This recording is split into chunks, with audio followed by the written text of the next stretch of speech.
For a lot of us, the end of summer can be a slower time. I know in my business, kind of wrapping up vacation and baseball and a variety of things. And so I'm probably not as engaged and investing as many hours as I might during other times of the year.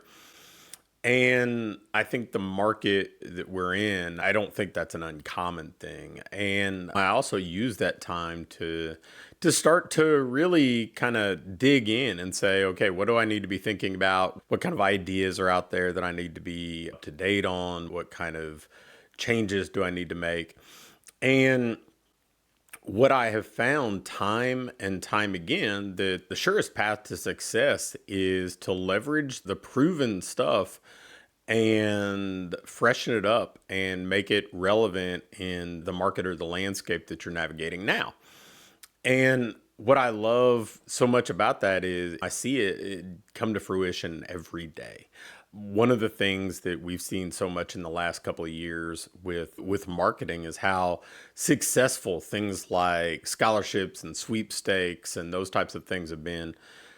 And those aren't really new ideas, right? They're essentially the same concept that when I jumped into the commercial side of the fitness industry over 20 years ago, lead boxes, that was the play they were running. And I'm sure that happened long before that. It's just that's when I really became aware of it. And people have just kind of taken that idea, freshened it up to work in today's marketplace. And maybe it's something that they do with fish bowls. Maybe it's something they do with a full blown sweepstakes online. I've seen a number of organizations use scholarships that, I mean, they're essentially running that same kind of that same play. And it's something that's worked time and time again. Now, that doesn't mean that the people running that play now aren't doing great work with it. It means that they were smart enough to know that, hey, this is how humans behave. This is something that gets their attention. This is something that can get people to raise their hand and express an interest. And it creates an opportunity for us to have a conversation about moving forward together. So that's one example that I've seen work over and over. Another, my friend and business partner, Doug Sperling, with some of the businesses that we coach with his own gym, he's run a play called 3 on Me, which is basically we'll buy you 3 training sessions. And that, again, it's a different version of a free trial, a guest pass, that sort of thing. And it really kind of impacts the prospect in a different way, right? Because it reinforces the perceived value that this was something that somebody had to purchase and gift to me. And the first time I heard about that was from marketing legend Jay Abraham, who talked about buying training for you. And he'd run ads to that. He'd run ads on radio spots. And he talked about it. I didn't hear it live, but he talked about doing that same thing with Icy Hot when he launched Icy Hot through radio campaigns, buying people a bottle or a container of Icy Hot. And really, it is the same play. It's framed a different way. And it just impacts people in a different fashion. And that sort of thing to me is incredibly powerful. And those aren't the only ones, right? Like there are plenty of people that have been talking more recently about kind of relationship building before selling instead of just going direct from ad to webinar or ad to strategy call or something like that. Well, I mean, that's really the model that I've run for the last 20 plus years. And if we go back beyond, that's the model that I ran and all the successful college baseball coaches I knew were running too.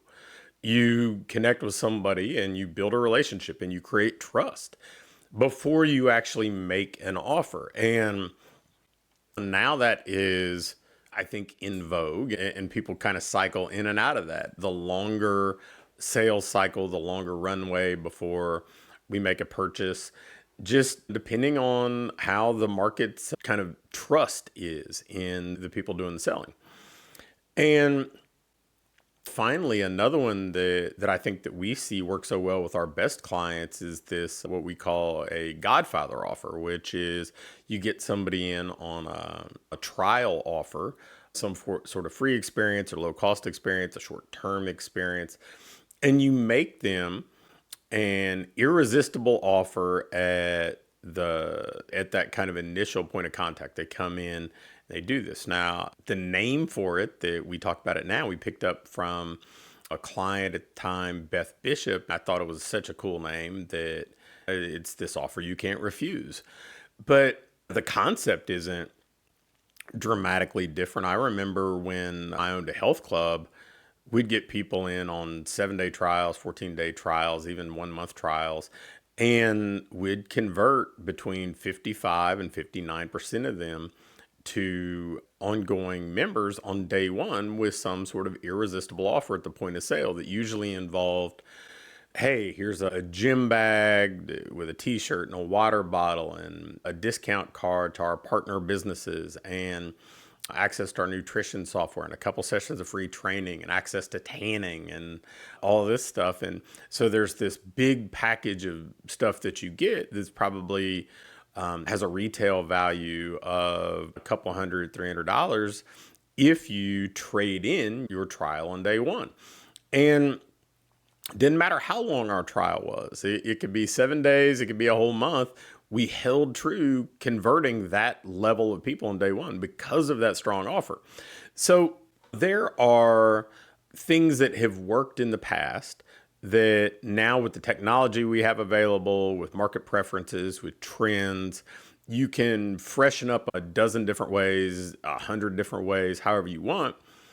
But it's not an entirely new idea. So what's the lesson? What's the takeaway here? Well, I think the takeaway is pretty simple. Go back and look at what worked for you in the past.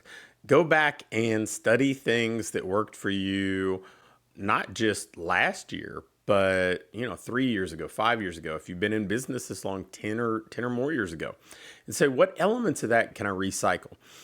And don't just limit it to you. Read books about how people marketed and what they did. Go back and do some discovery online with tools like AI. You can certainly go back and figure out things that people were doing really effectively to generate business years and years, decades ago, maybe even longer. And the thing that I think that we have to accept is businesses need and have historically always needed customers, clients, or patients. And so owners, entrepreneurs, marketers, they've always found creative ways to generate business. And it's to our detriment if we ignore those things that happened in the past and say, okay, what can we learn from this? What can we recycle and update and freshen up and throw a new coat of paint on? Because those opportunities to leverage things that worked in the past give you a much higher probability of success. They allow you to really do what I think is the best form of ideation, right? You combine something that's proven with something new or creative or fresh or different, and we get this updated, better version. And if you really kind of pull back the curtain, that's what most innovation looks like, right? It's taking one part of something that's worked well as a component of the recipe, and then adding some things or changing some things or subtracting some things to make it work now. So if you want the surest path to success, this is probably it, right? Not trying to reinvent the wheel, trying to learn. If you're not a student of history or business history more specifically, people have documented their entire lives of entrepreneurship in books, and they're easy to find, and you can go back and learn a lot, and you'll be amazed at how much that springs you forward. So if you want success, look in the past.